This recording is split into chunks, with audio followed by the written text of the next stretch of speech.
Bonjour à toutes, bonjour à tous. Je suis très heureux de vous retrouver pour la première séance de ce 4e cours public que j'ai le plaisir de donner pour l'École urbaine de Lyon, puisque ça sera ma 4e saison. Et le cours public de cette année procède d'une logique que j'ai lancée depuis le premier cours public. J'ai toujours dit que pour moi, les cours publics de l'École urbaine de Lyon, c'est un peu, pardonnez l'expression, une machine à tirer dans les coins.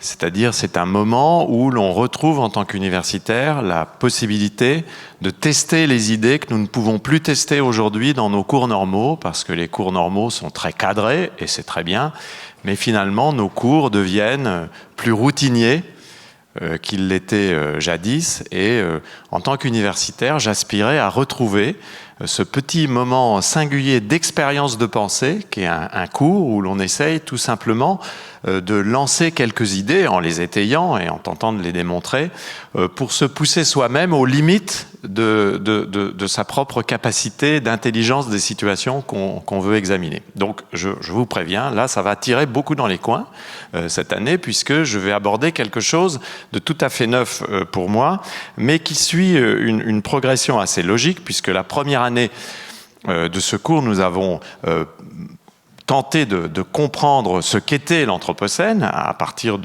d'une réflexion sur la Terre, la planète et le monde. La deuxième année, nous avions tenté de penser l'Anthropocène comme un urbanocène, c'est-à-dire comme une évolution du système biophysique planétaire lié à l'urbanisation généralisée de la planète. L'année dernière, nous nous étions penchés sur la problématique du métabolisme urbain, une problématique qui nous avait amené à réfléchir à quelque chose dont je voudrais repartir, parce qu'il faut que nous en repartions pour essayer de comprendre ce qui va suivre et éclairer ce que je vais essayer de dire ce jour, qui va être une sorte d'introduction générale à ce cours. Et si tout est bien, si je ne suis pas trop bavard, alors ça n'est pas gagné, nous devrions terminer la dernière diapositive par l'annonce du plan des 5 autres séances que je donnerai un peu plus tard.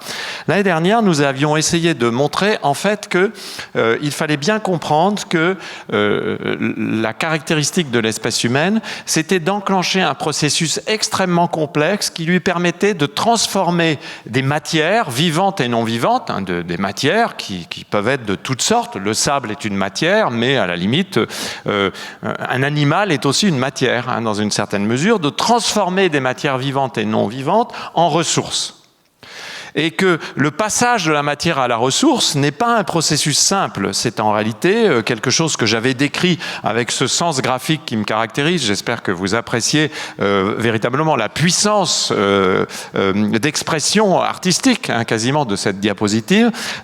J'avais essayé de montrer qu'il s'agissait, oui, ça n'est pas évident, c'est un peu de l'art abstrait, d'un processus spiralaire qui, en fait, permettait, via toute une série de médiations, des médiations techniques, des médiations individuelles et collectives liées aux pratiques des individus en société, des médiations de culture, de savoir, de croyances et d'imagination. Ceux qui me connaissent savent que j'accorde beaucoup d'importance à la problématique des imaginations sociales constituantes, et puis des médiations de pouvoir, de règles, de normes, et qu'à l'issue de ce processus, seulement les matières devenaient des ressources.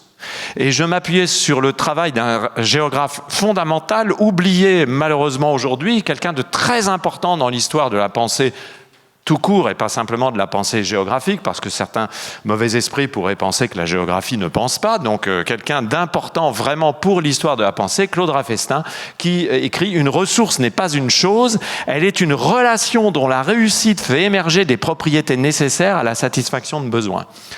Donc la ressource comme relation, c'est ce qui m'avait guidé pour essayer de comprendre ce processus, et évidemment, je n'aurais pas fait complètement mon travail si je n'avais pas essayé de jargonner un tout petit peu, c'est-à-dire de produire des formules relativement obscures et incompréhensibles, ou compréhensibles par moi-même et pas toujours, en essayant d'expliquer que tout ça décrivait, oui, il faut s'accrocher, la spirale relationnelle de l'œcumène. Pour un dimanche après-midi, c'est un peu lourd, mais pas beaucoup plus qu'une mauvaise galette des rois. Donc, c'est-à-dire, nous essayons de voir comment finalement l'espace géographique des êtres humains est quelque chose de construit par ce processus relationnel qui permet de passer de la matière aux ressources, et que finalement, ce processus relationnel qui engage des humains et des non-humains dans cette vaste spirale, eh bien, c'est quelque chose qui procède de la nécessité d'assurer la viabilité du groupe humain à travers la transformation des matières en ressources. Parce que finalement, on a beau parler, on a beau dire, on a beau réfléchir,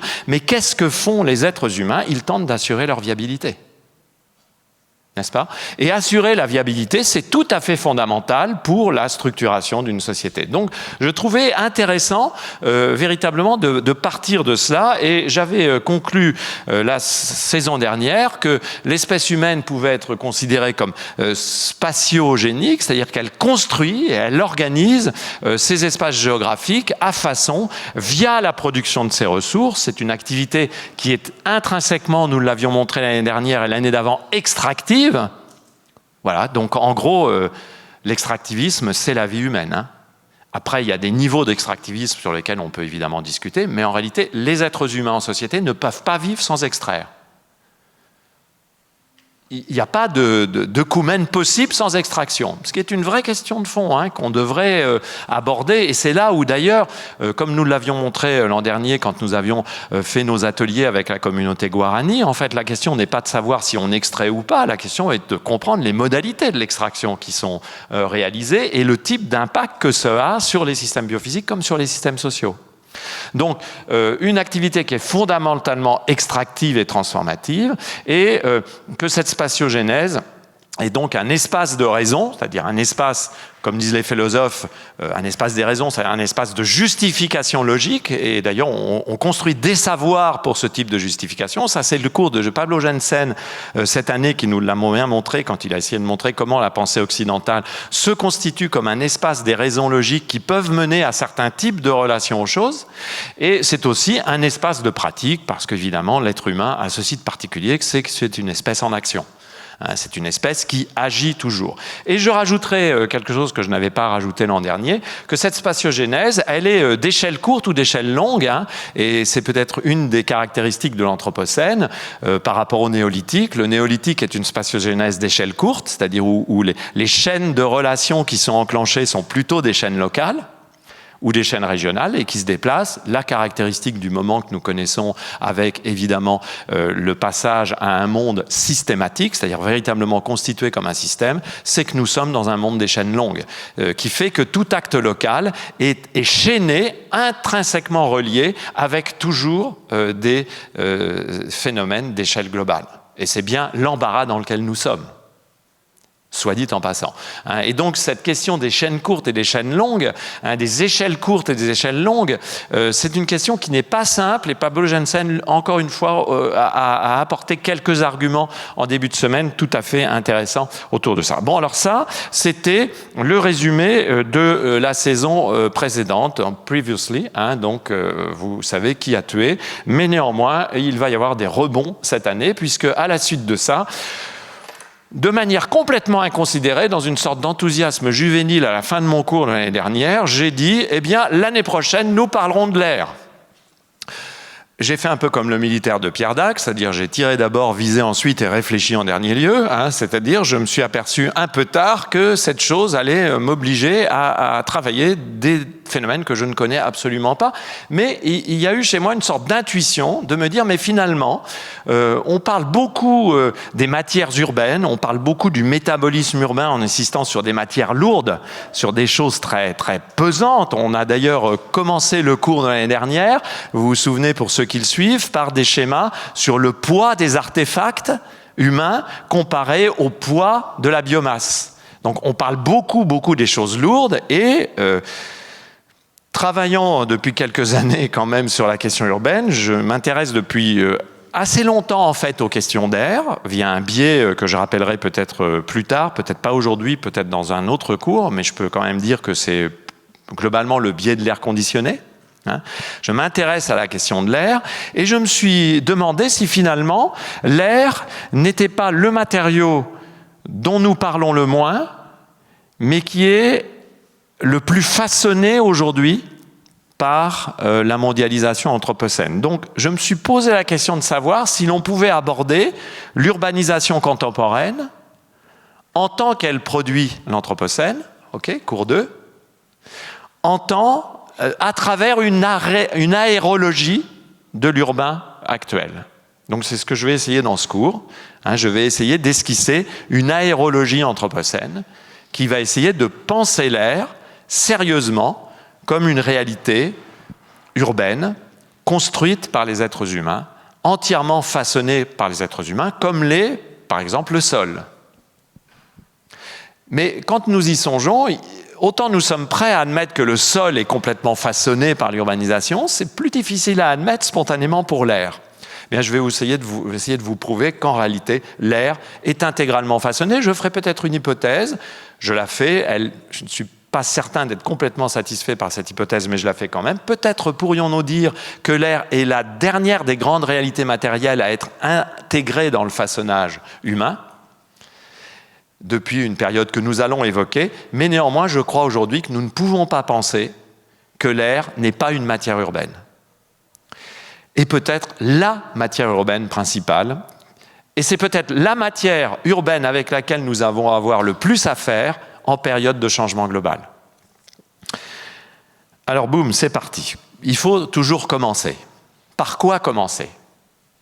Eh bien, je vais commencer par l'attaque allemande à Ypres sur les tranchées ennemies le 22 avril 1915, ainsi décrite par le lieutenant Jules-Henri Gunsberger, qui témoigne devant une commission d'enquête, vous voyez ses caractéristiques, une commission instituée en vue de constater les actes commis par l'ennemi en violation du droit des gens en 1915. J'ai vu alors un nuage opaque de couleur verte, haut d'environ 10 mètres et particulièrement épais à la base qui touchait le sol. Le nuage s'avançait vers nous, poussé par le vent. Presque aussitôt, nous avons été littéralement suffoqués. Nous avons ressenti les malaises suivants. Picotement très violent à la gorge et aux yeux. Battement aux tempes. Gêne respiratoire et toux irrésistible. Nous avons dû alors nous replier, poursuivis par le nuage. J'ai vu à ce moment plusieurs de nos hommes tomber, quelques-uns se relever, reprendre la marche, retomber et de chute en chute, arriver enfin à la seconde ligne en arrière du canal où nous nous sommes arrêtés. Là, les soldats se sont affalés et n'ont cessé de tousser et de vomir. Le major Cordier du 4e bataillon de chasseurs à pied témoigne, lui, des symptômes des gazés, puisqu'il s'agit bien de cela, d'une attaque au gaz, la première des grandes attaques au gaz de la guerre de 1914-18, attaque au gaz menée par les troupes allemandes, que les Français essayent de documenter comme si elle était contrevenante aux accords internationaux, mais rappelons que ce sont les Français qui ont commencé à utiliser les gaz, sauf qu'ils n'ont pas réussi à le faire convenablement. Il y a une grande histoire à faire de l'utilisation des gaz. Dès 1913, d'ailleurs, la police française utilise les premiers tests de gaz lacrymogène contre des manifestants. Ça nous fait penser à quelque chose, non ? Et donc, il y a une grande tradition de l'utilisation des lacrymogènes dans la police française, que je salue. La police française, pas la tradition. Tout ça pour dire que tout le monde s'intéresse à la problématique des gaz de neutralisation en ces années 10. Il y a d'ailleurs eu un traité qui a été conclu pour essayer d'éviter qu'on les utilise. Les Allemands ne les respectent pas, mais les Français pas plus.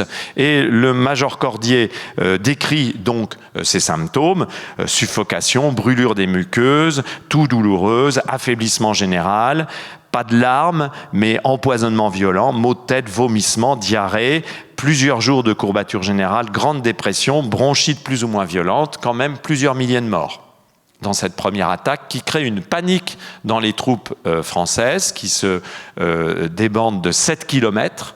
Les Allemands sont tellement surpris par cette rupture de front qu'ils ne sont pas capables d'ailleurs de prendre l'avantage, ne serait-ce aussi parce qu'ils ont mal calculé la dispersion des gaz, donc ils sont eux-mêmes confrontés à la rémanence de ces gaz. Mais nous avons là un épisode qui est le premier de la guerre qui va systématiser l'usage du gaz comme arme de combat. Ok ? Comment interpréter cela ? Eh bien, j'interpréterai cela par le recours à comme souvent, un travail d'un philosophe, et de pas n'importe lequel, un philosophe très complexe, très controversé, très étrange, très fécond, très dérangeant, qui est Peter Sloterdijk. Notamment dans le 3e volume de sa trilogie Sphère, qui s'appelle Écume, des volumes extrêmement imposants où Sloterdijk essaye d'établir ce qu'il appelle une sphérologie humaine, c'est-à-dire il essaye de penser la manière dont les êtres humains vivent à partir d'une théorie des sphères. Ça serait trop long à résumer, mais pour aller vite, Sloterdijk estime que finalement la vie humaine est une vie où des êtres humains produisent des sphères et mettent en relation des sphères les unes par rapport aux autres. Et ce qui est intéressant là, c'est ce que dit Sloterdijk à partir de l'examen de cette attaque d'Ypres, auquel il consacre de nombreuses pages dans ce 3e volume. Regardons. On gardera le XXe siècle en mémoire comme celui dont la pensée essentielle consistait à ne plus viser le corps d'un ennemi, mais son environnement. C'est la pensée fondamentale de la terreur, dans un sens plus explicite et plus contemporain.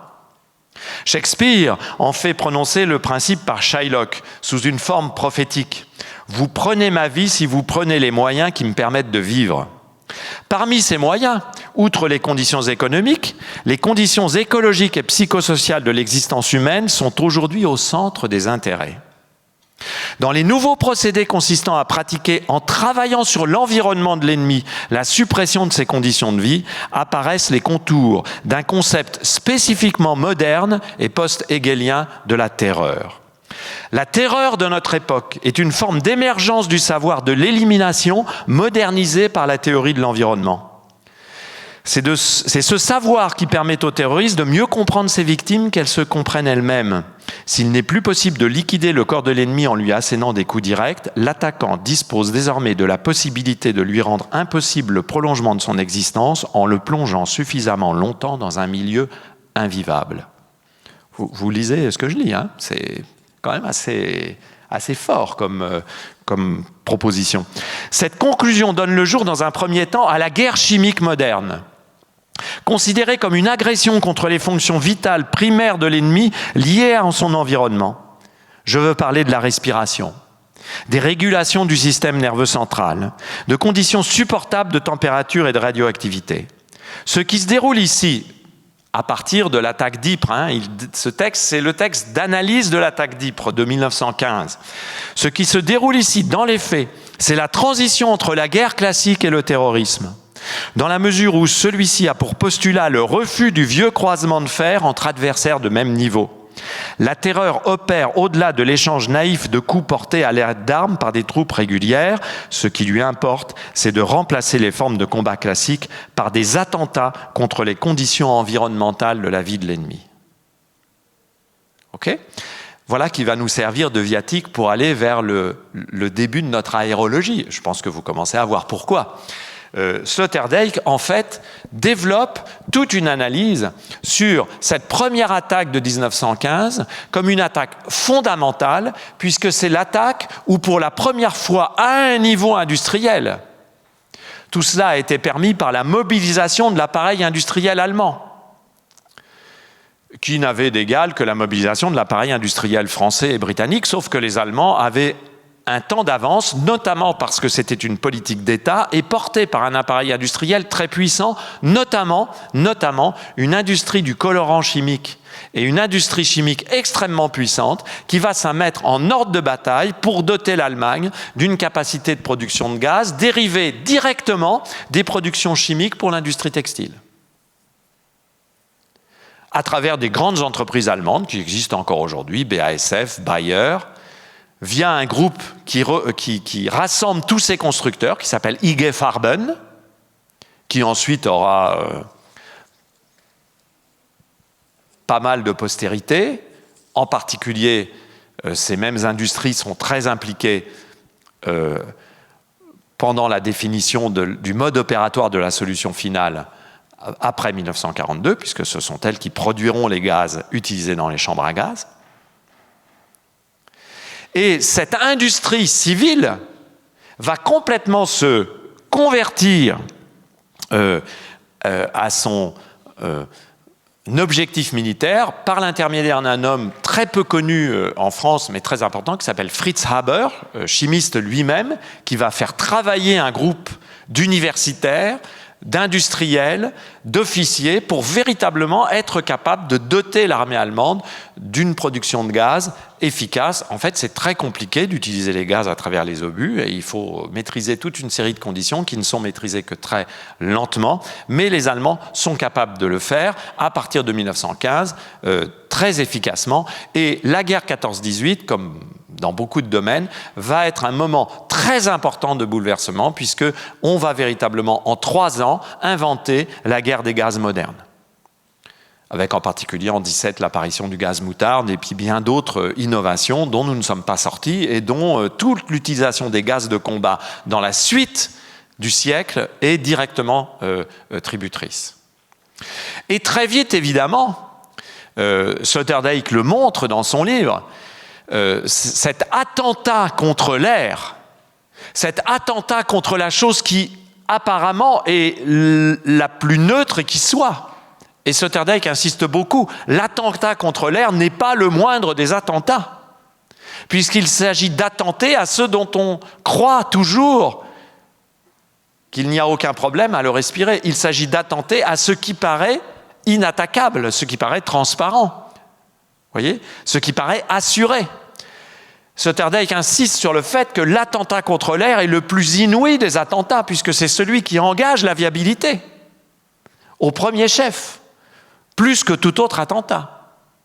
Cet attentat contre l'air est immédiatement suivi des premières tentatives pour contrer l'attentat, c'est-à-dire les premières tentatives de masques.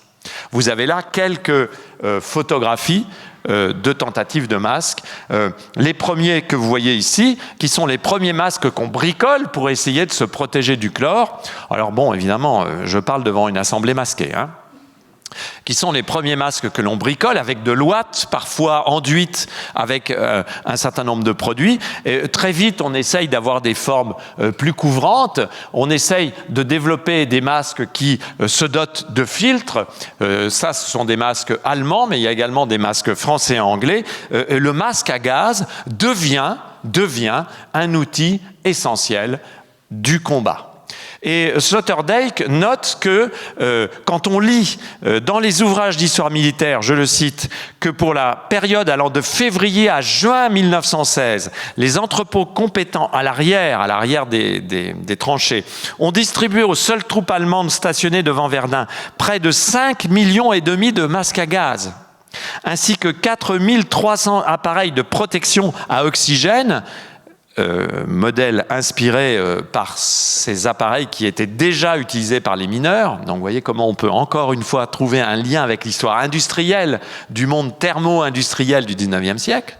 Hein, tout ce qui se passe là n'est pas sans raison. Tout ce qui se passe là n'est pas simplement le résultat du dérèglement d'un état-major dans une guerre simplement pensée comme une exaspération de l'hubris des êtres humains. Non, tout ça procède d'une logique qui est la mise en place du système thermo-industriel depuis quelques dizaines d'années ou quelques siècles en Europe. Cette guerre des Européens les uns contre les autres, c'est aussi une guerre du monde thermo-industriel, dans un contexte de nationalisme échevelé. Dans un contexte où ce qui compte, c'est d'affirmer la grandeur de la nation et la détestation de la nation voisine. Petite parenthèse, je crois qu'en Europe, nous devrions nous garder de ressombrer dans le nationalisme parce que nous sommes bien placés pour savoir ce que le nationalisme a produit. Fin de la parenthèse. Donc, nous sommes dans un contexte où les conditions de possibilité de cela sont tout à fait explicables. Les chiffres montrent d'une manière évidente, je reprends, dans quelle mesure, dès cette époque, la guerre écologisée menée dans l'environnement atmosphérique était devenue un combat pour conquérir les potentiels respiratoires des parties adverses. Le combat intégrait aussi désormais les points de faiblesse biologique des partenaires du conflit. Ce que dit Sloterdijk est absolument décisif. Il dit en fait, cette guerre est atmosphérique. C'est-à-dire c'est une guerre qui procède d'une capacité inédite à transformer l'atmosphère. Sloterdijk dit que c'est la première fois qu'on a une entreprise de transformation systématique de l'atmosphère. Une transformation systématique de l'atmosphère qui vise à détruire les possibilités d'existence de l'ennemi. Que fait l'ennemi? L'ennemi se protège via le masque à gaz qui devient pour Sloterdijk le prototype des systèmes technologiques qu'il faut utiliser dans un monde où l'air devient lui-même le matériau d'une fabrique destructrice particulière. Donc Sloterdijk pose le binôme air-masque à partir de la bataille d'Ypres comme quelque chose qui, dit-il, va complètement informer l'évolution des sociétés et de la politique depuis 1915, puisque pour lui, à partir de 1915, toute politique devient une politique du climat. Toute politique devient une politique atmosphérique. Toute action humaine vise à contrôler l'atmosphère. Chez Sloterdijk, il y a un peu de systématisme, mais vous voyez bien, évidemment, pour quelqu'un qui essaye de faire un cours sur l'air, le fait qu'on ne peut pas passer à côté de cette proposition-là. Est-ce sérieux de considérer que le masque à gaz et le contrôle de l'air sont devenus à ce point importants? Eh bien, pour ça, il n'y a pas besoin d'aller chercher très loin, chers amis. Il suffit de regarder autour de nous et de constater à quel point le masque à gaz est bel et bien devenu, d'une manière ou d'une autre, un objet élémentaire de la vie urbaine contemporaine. En préparant ce cours, pour tout vous dire, je savais ce que j'allais trouver, mais j'étais quand même complètement stupéfait de l'importance prise désormais par ces dispositifs technologiques. Tout ça, je l'ai trouvé sur Internet. Les 3 premières images, c'est en vente sur le site de l'UGAP. L'UGAP, c'est le groupement de commande des services publics en France. Donc si c'est en vente sur le site des groupements de commande des services publics en France, je ne suis pas allé chercher quelque chose sur le dark web, dans les milieux conspirationnistes, survivalistes, hein, des gens qui pensent que l'on va tous y passer.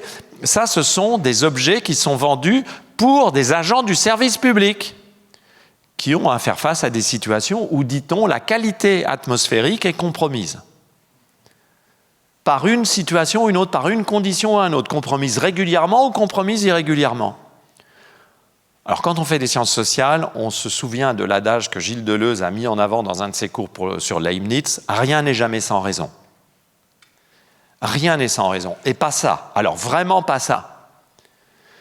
Ça signifie qu'effectivement, cette nécessité-là, regardez, une combinaison de travail très saillante, je propose que l'équipe de l'école urbaine en ait une l'année prochaine, un masque NBC, c'est-à-dire nucléaire biologique chimique, en vente. Voilà, nous avons désormais des masques nucléaires biologiques chimiques, je le dis pour ceux que ça intéresserait, c'est pas si cher que ça, comptez quand même un petit budget pour remplacer les cartouches, puisque c'est un masque à cartouches.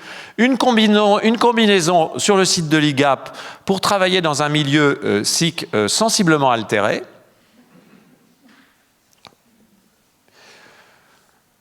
Toujours rendre hommage aux sapeurs-pompiers quand on a dit du mal de la police dans un cours public. Donc, hommage aux sapeurs-pompiers. Regardez l'importance prise par tous les dispositifs de masques. Des formes extrêmes qui peuvent exister autour, par exemple, des enfants dits bébés-bulles, c'est-à-dire qui sont complètement isolés dans une bulle climatisée. Nous sommes là entre le masque et la bulle climatique dont nous parlerons dans la séance 4 du cours, qui sont évidemment des positions extrêmes, mais qui reposent aussi sur cette nécessité de se protéger de l'extérieur. Hein, vous voyez bien que le masque, c'est ce qui permet de se protéger d'un extérieur qui devient agressif. Et c'est là où on retrouve Sloterdijk, c'est-à-dire qu'est-ce que c'est que ce monde où ce qui paraît le plus naturel, l'air qu'on respire, devient une menace. Le premier d'entre vous qui me dit que dans le monde urbain contemporain, on ne peut pas penser l'air urbain comme une menace, m'expliquera dans quelles conditions urbaines il vit. Et il n'y a pas besoin d'aller chercher une attaque chimique. Il suffit de regarder les pollutions atmosphériques dont nous parlerons en séance 2. Donc vraiment, il y a quelque chose qui est une sorte de prototype de la vie contemporaine, et l'actuelle pandémie nous a totalement propulsés dans l'accélération de ce mouvement qui fait du masque protecteur un colifichet ordinaire de la vie sociale et professionnelle au quotidien. Alors on peut se dire, mais oui, mais c'est le temps de la pandémie, mais d'abord on ne sait pas combien de temps la pandémie durera, et d'une, et de deux, il est probable qu'une partie de la population sortira de cette pandémie avec un autre rapport à la respiration.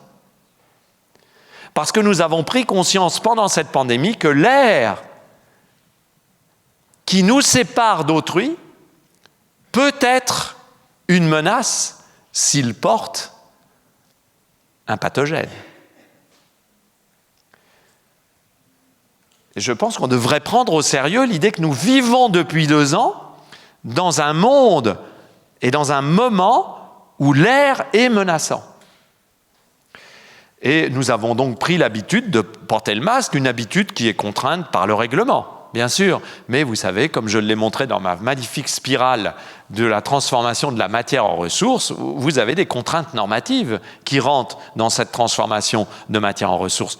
Aujourd'hui, notre air, notre matière urbaine, ressource respiratoire, est codée normativement par l'obligation de porter le masque. Okay. Autrement, vous ne seriez pas devant moi comme vous êtes, moi-même ayant pris la licence d'enlever mon masque parce que je suis à bonne distance. Et puis, l'importance du masque a gagné même bien au-delà de ces champs techniques et sociaux, puisque le masque est devenu une signature de la pop culture contemporaine. Que raconte-t-il ?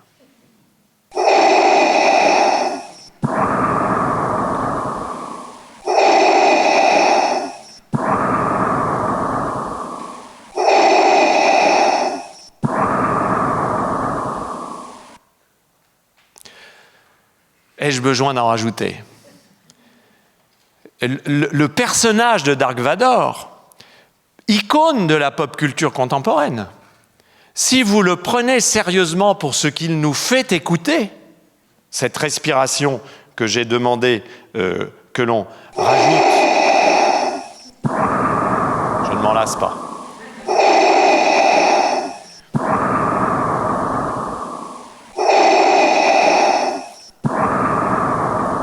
Ce personnage est peut-être le sommet de ce que je suis en train d'esquisser ici, c'est-à-dire d'un monde qui se construit autour de l'idée que l'on doit s'isoler pour pouvoir continuer d'exister dans des conditions qui sont des conditions de fragilisation d'une personne par un environnement qui lui est possiblement fatal. Là, le fait qu'il s'agisse d'un personnage fictif qui ne peut plus respirer normalement parce qu'il a été mutilé, parce qu'il a été déformé par un combat contre son maître, ne change pas grand-chose à l'affaire parce que, au risque de vous choquer, nous ne sommes pas si loin du bébé bulle de tout à l'heure, c'est-à-dire de quelqu'un qui, en raison même de ce qu'il est, ne peut pas affronter l'air extérieur et doit trouver une interface, une gestion de la relation intérieure et extérieure, ce que Sloterdijk appelle une gestion immunitaire, puisque Sloterdijk fait de l'immunité l'ensemble des théories, des principes qui permettent de gérer la relation entre l'intérieur et l'extérieur d'une entité qui a son intégrité. Donc vous avez une immunité en tant qu'être humain, qui n'est pas simplement votre immunité biologique, qui est aussi votre immunité en tant qu'être humain, c'est-à-dire vous êtes obligé de gérer la relation entre l'extérieur et l'intérieur. Eh bien, cette immunité de Dark Vador, elle n'est pas si éloignée en fait de l'immunité de cet enfant bulle, au risque de provoquer chez vous un peu de réaction à ce rapprochement intempestif. Je pense qu'il faut toujours prendre la pop culture au sérieux. Il ne faut jamais négliger la pop culture parce qu'elle en dit long sur nos sociétés. Et si vous travaillez de fond en comble toute l'heroic fantasy, toute la science-fiction, tout le space opéra, vous verrez avec quelle constance et régularité les principaux personnages sont masqués et sont protégés de l'air extérieur par des systèmes de filtration. C'est devenu une topique de la culture contemporaine. Rien n'est sans raison. Ça révèle sans doute l'inquiétude que nous avons depuis, pour Sloterdijk, un siècle, par rapport à cette ère qui devait être ce matériau auquel nous ne pensions plus et qui devient une source d'agression potentielle. L'air que nous respirons sans réfléchir, dit Sloterdijk, les situations saturées d'ambiance dans lesquelles nous existons d'une manière inconsciemment contenue et contenante, ça c'est les formules à Sloterdijk, nous sommes contenus et contenants inconsciemment de cette ère, il a fallu que l'on découvre qu'ils étaient fragiles, destructibles et susceptibles d'être perdus après Ypres, il a fallu que nous nous rendions compte de ça pour qu'ils accèdent à l'état de domaine de travail préalable pour les phénoménologues de l'air et de l'ambiance, pour les thérapeutes de la relation, pour les ingénieurs en atmosphère et les architectes d'intérieur, mais aussi pour les théoriciens de la culture et les techniciens des médias. Ils sont forcément devenus irrespirables avant que les hommes n'apprennent à se concevoir comme les gardiens et les reconstructeurs de ce qui jusqu'alors n'avait été que présupposé. Donc en fait, ce que Sloterdijk dit, c'est que tout le monde devient atmosphériste post-1915, que la gestion de l'atmosphère est devenue tout à fait centrale. C'est, dit-il, le problème politique central. Et regardez une de ses conclusions dans un autre livre, et ça, c'est quand même étrange de lire ça sous la plume de quelqu'un qui ne parle pas du tout du changement global, hein, qui parle de toute autre chose. L'avenir sera une ère technique du climat, et donc une technique tout court. Or, comprendre de mieux en mieux que les réalités sont fondamentalement artificielles, l'air que nous respirons, chacun pour soi ensemble, ne peut plus être présupposé. Tout doit être produit sur toute technique, aussi bien l'atmosphère métaphorique que l'atmosphère physique. La politique sera une question de la technique du climat. Ce que Sloterdijk nous dit, en réalité, est de très perturbant. Hein. J'en suis venu à travailler avec vous sur cette question de l'air. Quand je vous ai dit que c'était pour tirer dans les coins et que je n'y connaissais rien, c'est à la fois vrai et un peu faux, parce qu'en réalité, ces textes de Sloterdijk me travaillent depuis presque 15 ans maintenant. Parce que je trouve dans cette approche, une approche très difficile, très dérangeante, une sorte d'intuition géniale sur ce qu'est devenu l'air et sur ce qu'est devenu véritablement ce matériau auquel nous ne pensions pas. Donc voilà une série d'hypothèses. Maintenant, si vous le voulez bien, après cette ouverture par ce détour historique nous permettant de reprendre la mesure de ce qui s'est passé en 1915 à Ypres. Voilà, je fais de 1915 à Ypres un commencement. Évidemment, avant le commencement, il y en avait eu d'autres, mais là, c'est histoire de trouver un commencement qui fasse sens. Eh bien, l'air est devenu une ressource, au sens où nous en avons parlé tout à l'heure. L'air est un composé qui est à la fois physico-chimique, donc abiotique, comme on dit, hein, c'est-à-dire qui n'est pas vivant, et biotique, puisqu'il y a du biologique dans l'air qui est emporté par l'air. Ben voilà, quand vous avez des pathogènes qui flottent dans l'air, l'air est un composé qui devient un composé biotique. Et vous voyez bien que là, je ne vais pas m'arrêter à la définition physico-chimique de l'air, ce n'est pas mon problème, en vérité.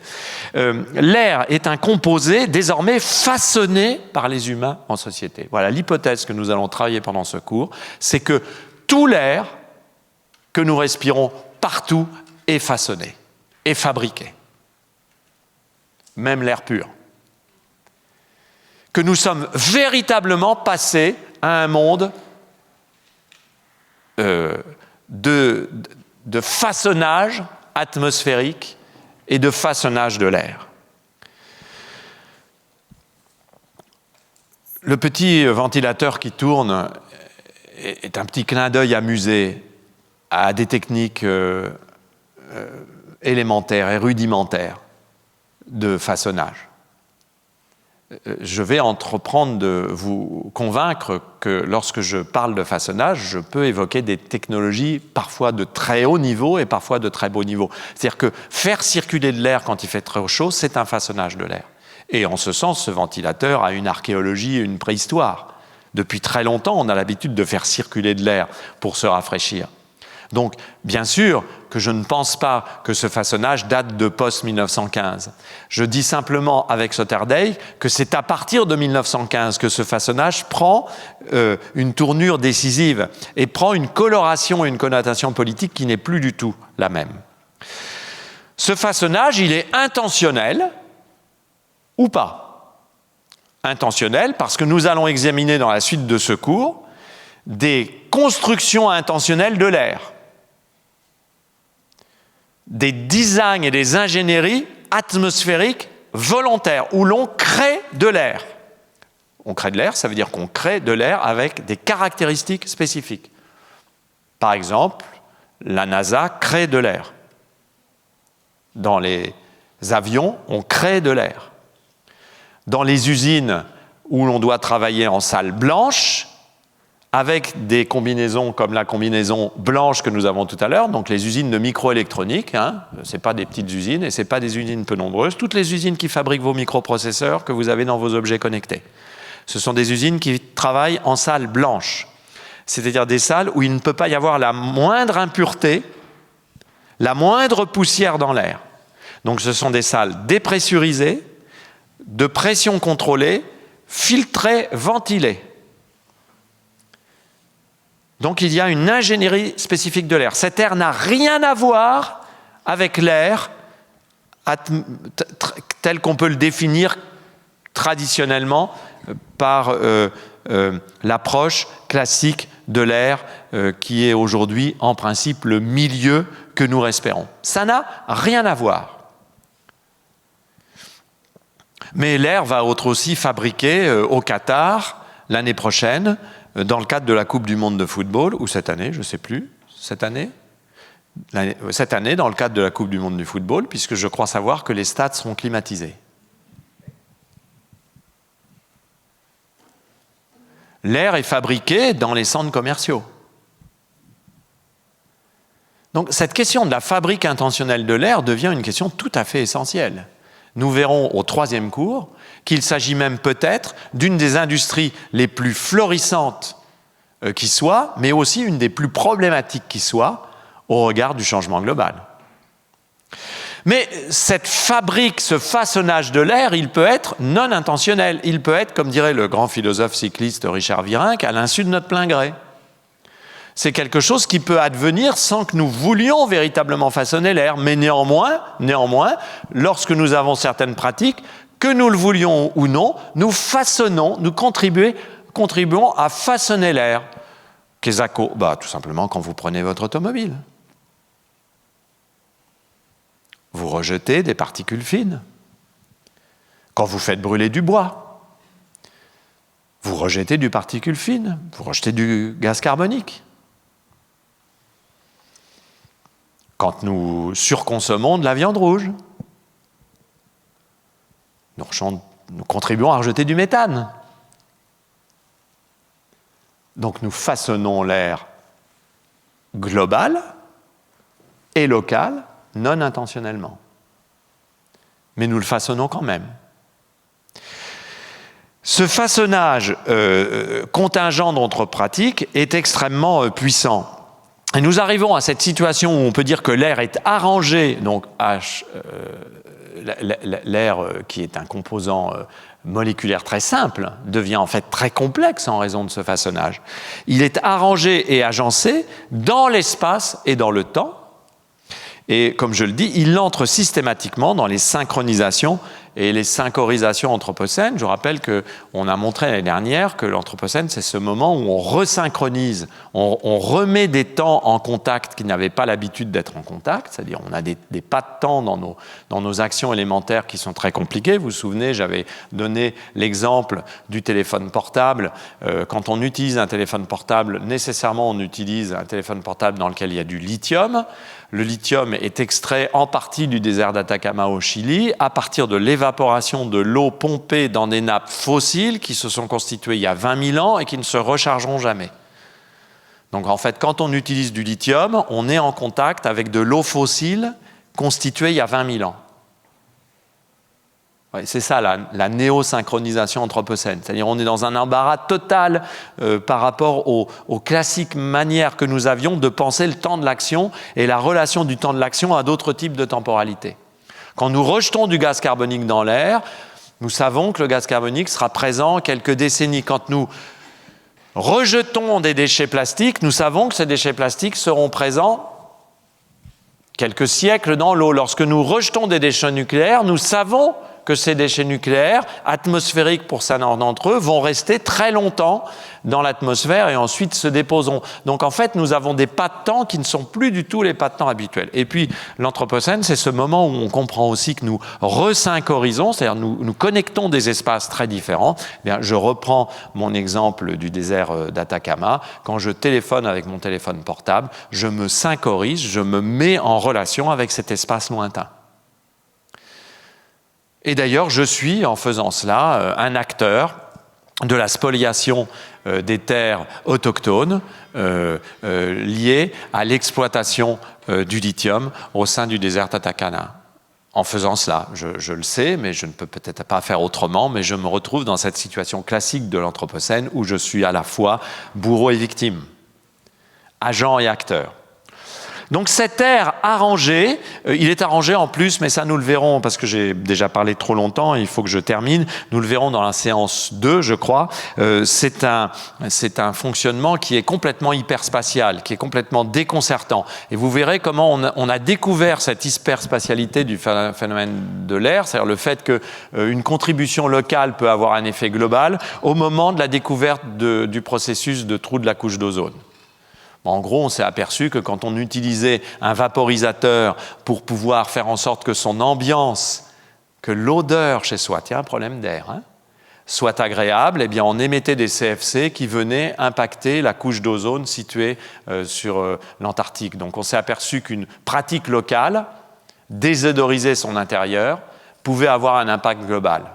Ben, je peux vous dire, ça, on n'en est pas sorti. C'est redoutable, le fait que vous puissiez, par un simple piche-piche, pchit-pchit si vous préférez, dans vos WC, finalement contribuer à la destruction de la couche d'ozone et donc menacer l'habitabilité du globe tout entier, ça, je peux vous dire que c'est impensable. Simplement. C'est redoutable, cette problématique de l'hyperspatialité, et en matière d'air, ça vaut absolument pour tout. Et puis...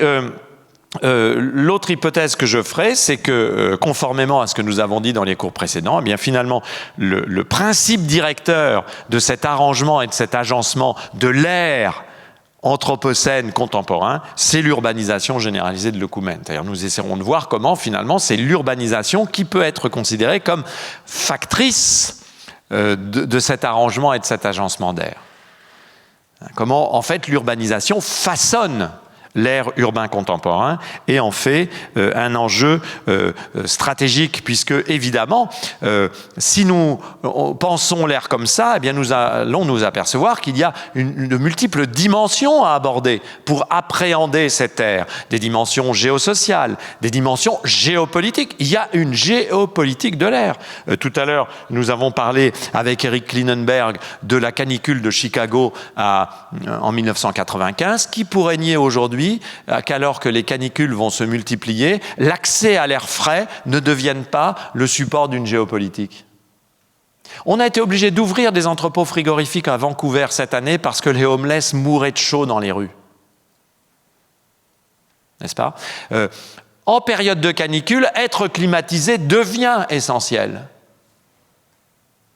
Donc il y a une géopolitique de la climatisation. La climatisation révèle les inégalités. Elle les exaspère même. C'est d'ailleurs peut-être pour ça qu'il faut choisir de ne plus rentrer dans ce système. Donc vous voyez, il y a quelque chose de très important aussi peut-être pour se poser la question de savoir comment on trouve du frais sans climatiser. Donc créer d'autres géopolitiques qui seraient plus inclusives. Donc vous voyez, il y a véritablement une géopolitique de l'air qui est absolument redoutable. Il y a une dimension culturelle et imaginaire qui est très importante et sur laquelle on pourrait rester un cours tout entier. L'imaginaire de l'air pollué, de l'air pur, de l'air bénéfique, de l'air malsain. Nous l'évoquerons un tout petit peu via une présentation rapide de l'hygiénisme. Il y a une dimension technico-économique. Les ingénieries de l'air sont extrêmement nombreux. Le design de l'air est devenu un secteur extrêmement porteur. Et puis, il y a une dimension idéologique, normative, politique. Comment traite-t-on la pollution ? Comment ne la traite-t-on pas ? Comment appréhende-t-on un certain nombre de produits polluants ou pas ? Régule-t-on ou pas la climatisation ? Évidemment, tout ça n'est pas complètement nouveau. Je dis simplement que ça prend des proportions aujourd'hui qui sont sans comparaison avec ce qu'on commençait à connaître au XVIIIe et au XIXe siècle. C'est pour ça que je passerai quand même par un petit détour historique. D'ailleurs, parmi les dimensions culturelles et imaginaires de l'air, j'aurais évidemment pu passer une séance entière sur la montagne magique de Thomas Mann et sur l'air dans le traitement de la tuberculose, sur le mythe du bon air. Donc vous voyez, dès qu'on commence à prendre au sérieux cette question de l'air, ça devient vertigineux, parce qu'on a l'impression qu'on peut tout reprendre de la question urbaine à partir de là. Donc l'air doit être analysé comme un arrangement et un agencement dynamique, mais nous pouvons même franchir un pas supplémentaire et considérer l'air, dans le cadre de ce cours, comme une agence, au sens de l'agency des sciences sociales anglophones. Pour les anglophones, un agency, c'est une entité qui, dans certaines circonstances, est capable d'opérer des actes qui imposent une réaction d'autres opérateurs sociaux.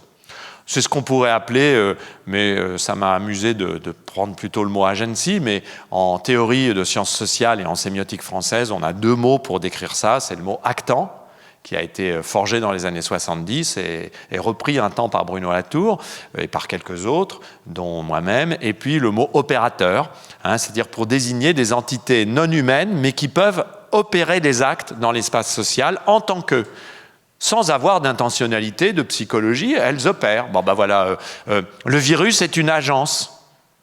Il y a une agentivité du virus. Bon, je n'ai pas besoin de vous l'expliquer, ça va. Je crois que c'est clair pour tout le monde. Le virus est une agence. C'est un actant. Ce que Paul Ricoeur aurait appelé un quasi-personnage de nos histoires communes. OK ? Ben, l'air est aussi une agence. L'air agit. Et cette question de l'agentivité de l'air en lui-même est une question politique redoutable. Quelle est l'action de l'air ? De quelle action cette agence est-elle capable ? Quelques images qui permettent de réfléchir à des situations d'agence aérologique, c'est-à-dire des moments où l'air est actant, est opérateur. J'ai pris cette petite image intéressante d'un site biomédical. C'est des gens qui vendent des dispositifs de filtration. Vous voyez ? Voilà. L'air devient agent. L'agentivité de l'air, c'est dans sa capacité de portage des particules. Okay ? Mais c'est évidemment les particules qui sont incriminées, mais c'est l'air qui est aussi l'agence de cette incrimination. On ne peut pas séparer, alors là on va arriver devant quelque chose de redoutable, parce que je suis en train de vous dire qu'en fait, on ne peut pas séparer l'air de ce qu'il porte.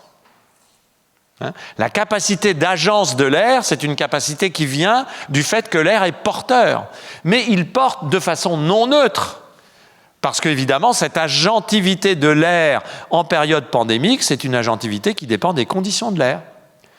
Taux de CO2, chaleur, humidité, ventilation. Mais dites donc, quand on nous dit « si vous ne portez pas de masque, il faut quand même que vous soyez à l'extérieur », qu'est-ce qu'on fait si ce n'est révéler cette agentivité de l'air en elle-même, puisqu'on essaye de se protéger en changeant les conditions aérologiques. Donc vous ne pouvez pas me dire que ça n'a pas de sens, parce que ça n'aurait pas de sens, on ne le ferait pas. Rien n'est jamais sans raison. Donc il y a une agentivité de l'air dans ces situations de contamination. Oh, c'est une belle photo. Nous sommes ici, messieurs, dames. Je le dis pour ceux qui nous suivent en direct. Regardez quelle chance nous avons de vivre à Lyon depuis quelques semaines. Ce merveilleux nuage de pollution formidable qui reste pratiquement continuellement depuis plusieurs semaines, depuis décembre. Nous sommes en permanence en période de pollution aux particules fines. Il faut ralentir, il faut moins utiliser son automobile. Il faut moins faire brûler de bois dans les cheminées, il faut diminuer son chauffage. Nous le faisons tous, bien entendu. Vous avez constaté qu'il y a beaucoup moins d'automobiles dans les rues, hein ? Je rigole. Eh bien, voilà, la pollution de l'air est agentive. Il y a une agentivité de l'air dans cette circonstance-là. Ça, c'est le résultat de la tempête Xynthia sur le littoral vendéen. Ça, c'est un cyclone d'Orient, je crois, de l'année dernière, un des plus importants jamais connus, au large de la Floride. Bah, là, il y a de l'agentivité, hein, je peux vous garantir. Hein. L'agentivité de l'air turbulent. Comment considérer la tempête si on passe la tempête comme un agent ? Comme une agence, et pas simplement comme un fléau venu de Genève, mais comme une agence urbaine et politique.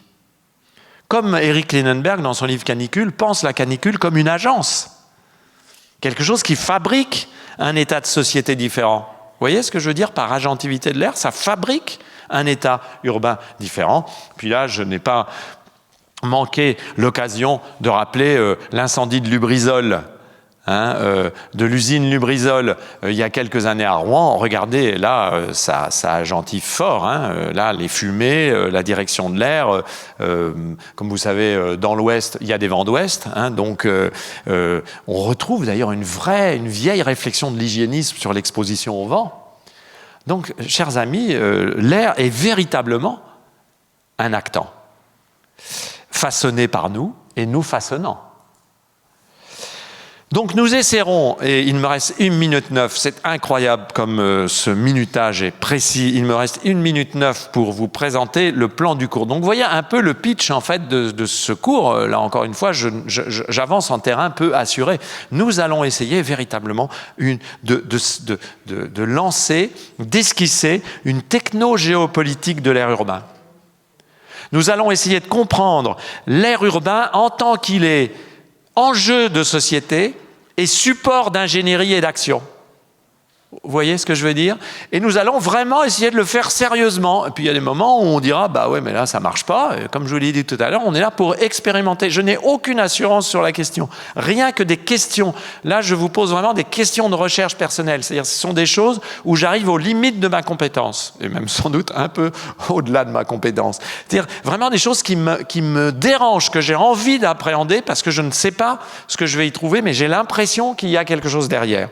Et nous essaierons de comprendre les designs, les stratégies de régulation immunitaire, donc ce qui définit l'intérieur et l'extérieur, et dont le masque a tout à l'heure été un prototype. Les enjeux organisationnels, comment ça nous permet d'organiser les espaces communs, et les enjeux normatifs et politiques. Et nous le ferons en 5 étapes. Regardez comme c'est beau. Première étape, nous travaillerons sur les villes irrespirables. Et nous commencerons à partir de l'hygiénisme, parce que nous essaierons de montrer que finalement, l'hygiénisme, c'est une théorie d'action aérologique à partir de la volonté de lutter contre le miasme.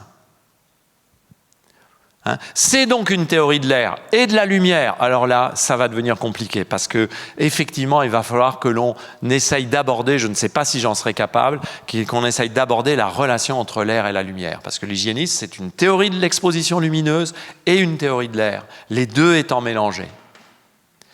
Et on essaiera d'aller jusqu'aux pollutions contemporaines. Bon là, déjà, le premier 1, il me faudrait 6 heures. On aura 1 heure, donc ça sera un peu pêle-mêle. Mais c'est comme ça. 2, globe de cristal. J'aime beaucoup ce titre, je ne sais pas pourquoi, mais j'ai voulu le mettre. La régulation de l'air planétaire. Nous travaillerons sur l'air façonné à l'échelle planétaire. On commencera par la couche d'ozone, on ira ensuite au GIEC et on terminera sur ce que certains définissent aujourd'hui dans la foulée de certains auteurs primordiaux de l'Anthropocène comme Paul Crutzen ou Will Stephen, sur ce que certains désignent, j'en avais parlé ma première année de cours et ça m'avait intrigué, je m'étais dit il va falloir que j'y revienne, ce que certains appellent the stewardship of the earth. L'intendance de la Terre, c'est-à-dire ceux qui essayent de lutter contre le changement climatique en proposant des géo-ingénieries de régulation aérologique de l'air. Ça existe, hein? Comment les géo-ingénieries se proposent finalement de réguler l'air planétaire? Oui, oui. 3, j'adore aussi ce titre, géopolitique anthropocène du cool. Ouais, ça c'est bien. Eh bien, on va travailler sur la climatisation et ses lieux à l'époque des vagues de chaleur. Alors là, préparez-vous, arrivez en tongs et en short. On va aller dans les lieux les plus invraisemblablement climatisés du monde, notamment les grands centres commerciaux des pays du Golfe, là où il fait 50 degrés dehors et où on met des pistes de ski à l'intérieur. Parce que ça, c'est du génie aérologique, ou ça n'en est pas. Et puis on parlera de la climatisation individuelle, de la différence d'accès au chaud et au froid. Ensuite, un 4e qui va me donner beaucoup de mal, mais que je veux vraiment faire, que j'ai appelé chaud-froid. Une géographie thermique des logistiques et des infrastructures. C'est-à-dire on essaiera de comprendre les chaînes géographiques de production du froid et du chaud dans les transports. Et en particulier dans les transports de conteneurs et dans les transports de marchandises. Parce que c'est complètement fascinant, la production du chaud et du froid. Et sa circulation, puisque vous savez qu'aujourd'hui, les conteneurs sont réfrigérés pour beaucoup d'entre eux. Donc, quand vous réfrigérez un conteneur, qu'est-ce que vous faites? Eh bien, vous transportez de l'air froid. C'est un peu foldingo, non? Vous transportez de l'air froid. Et vous avez donc des géographies du chaud et du froid qui sont tout à fait fascinantes. Et puis, 6, l'habitation pressurisée. Ça, ceux qui me connaissent savent que c'est un dada. On parlera des aéronefs. Donc, on parlera des avions, des aéroports, des avions et des fusées. Et des capsules spatiales et des stations orbitales comme espace habité d'air contrôlé. air controlling, air cooling, air conditioning, air contrôlé, air rafraîchi, air conditionné. Mais qui conditionne-t-on lorsqu'on conditionne l'air? N'est-ce pas nous que nous conditionnons? Donc vous voyez, je pense qu'il y a beaucoup à faire autour de cette esquisse de l'aérologie. En tout cas, moi j'ai beaucoup de plaisir à préparer ce cours, j'ai eu beaucoup de plaisir à vous le proposer aujourd'hui et j'espère que vous aurez du plaisir à le suivre avec moi à partir du mois d'avril. Merci de votre attention.